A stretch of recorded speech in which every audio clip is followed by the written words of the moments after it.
Madam Vice President? Hi, it's Kamala Harris. How are I'm you? doing well, Madam Vice President. How are you? I am well, thank you. It's good to be with you, Mr. Hughes. Always a pleasure to be speaking to you. So, people know that President Joe Biden signed the federal legislation making Juneteenth Day a federal holiday. Folks may not know that you were also instrumental in creating the federal Juneteenth holiday. Tell us about that. Well, when I was in the United States Senate, I co-sponsored a bill to make it a federal holiday, and I have recently, as vice president, as some folks who have not had the tradition for very long of celebrating Juneteenth, as they're asking me, how should we spend this now federal holiday? I say, well, we must honor and remember our history and be committed to teaching America's full history. But also, let's think of Juneteenth as a day of action, and in particular, use at least part of the day to make sure that you go online to see if you are registered to vote at iwillvote.com, and also register other folks to vote, because when we think about what Juneteenth was, it reminds us that we have to stay informed, we have to stay engaged, and we have to make sure that our voices are heard in every way, including through our vote. We just celebrated our 53rd Juneteenth Day here in the city of Milwaukee, so we have been commemorating that day for longer than I have been alive. And what I've noticed over the years, it is becoming more and more diverse.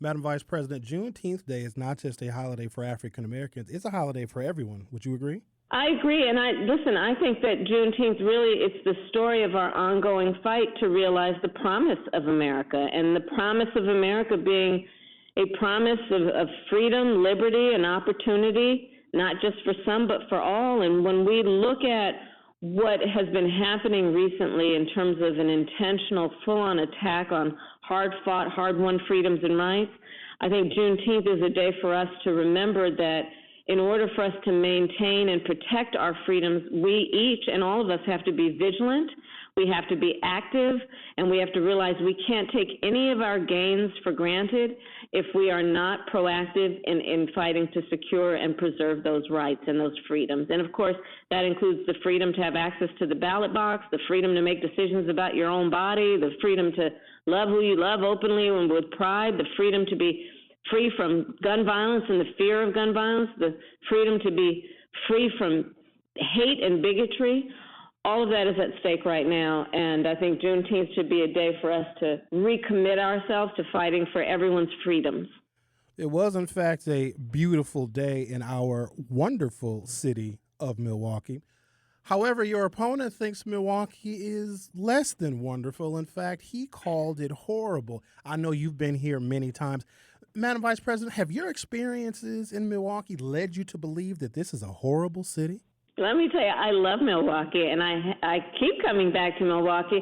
I was just there in the middle of May, actually at Discovery World Museum for a stop on my economic opportunity tour. I was there with D.L. Hughley, and the folks in Milwaukee turned out, and we had such a wonderful afternoon talking about the small businesses that are thriving in Milwaukee, the need to make sure that our small businesses and owners have access to capital and have the support they need to, whether it be to start up an enterprise or to continue to grow a small business. So I think that the city of Milwaukee has a huge and deep and beautiful history, and what currently is happening there is very exciting. But I'll also say this, look, you look at what Donald Trump did to apparently criticize Milwaukee. He did that with my home city of Oakland.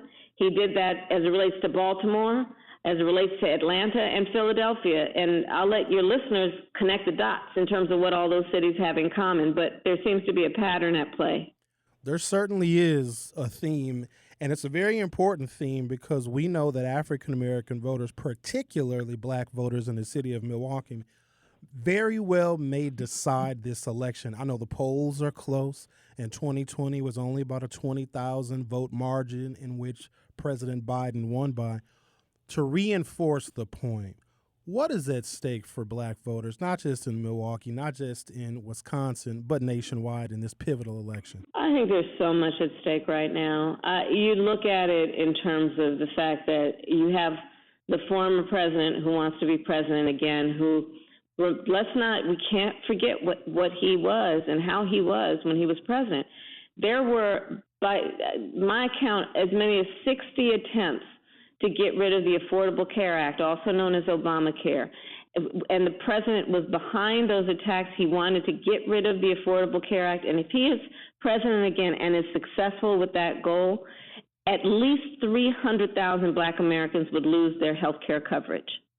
You look at it in terms of what we have done on the other side of that ledger in terms of health care. We have capped, Joe Biden and I, we have capped the cost of insulin for our seniors at $35 a month.